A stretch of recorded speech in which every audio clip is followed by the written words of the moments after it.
which I'd like to share with you.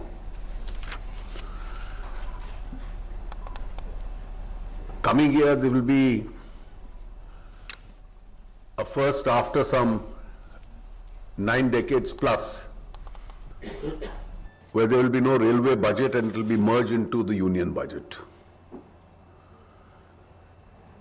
And it must be said to the credit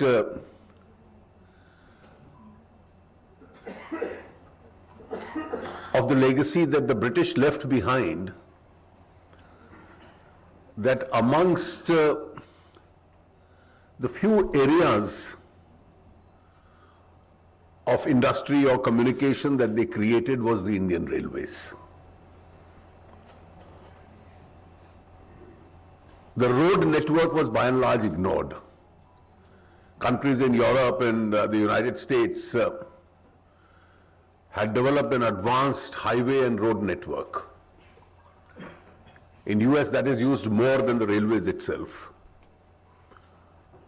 But we did develop at that time a fair amount of network of the railways, and that became the principal instrument of travel and communication in India.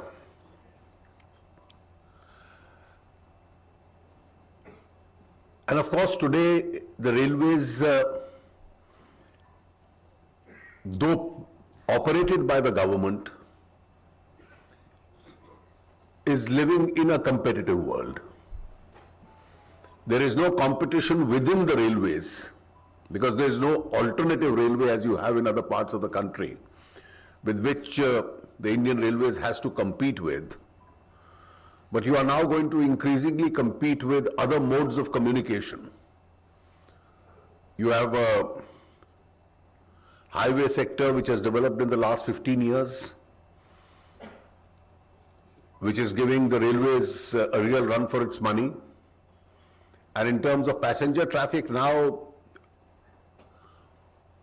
with the airline network, and now with this renewed emphasis on regional airlines, which would also be partly subsidized by center and states in terms of revenue concessions and otherwise,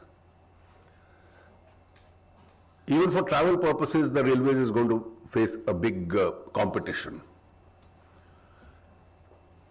And the fact that people have now these two developed alternative modes, and I read today in the newspapers that despite the currency crunch in the month of November, the airline sector was still booming, which also shows the kind of competition it is giving to the railways.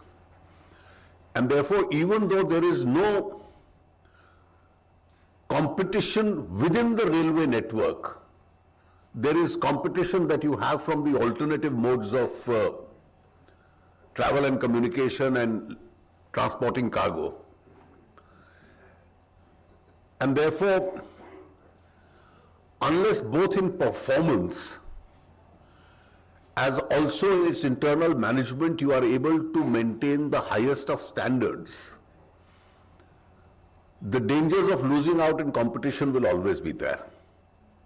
And the last few years, it has started reflecting on the pressure on your earnings and accounts. Normally, people don't give up their turf so easily, but because of this pressure, this time the railways is over keen that the finance ministry takes over the railway budget itself, because the burden of supplementing what is lagged behind really becomes our problem. How do we convert this into an opportunity? I recollect, and this is on a lighter note, that I have only got an opportunity once in the last 2 decades to speak on the railways in Parliament.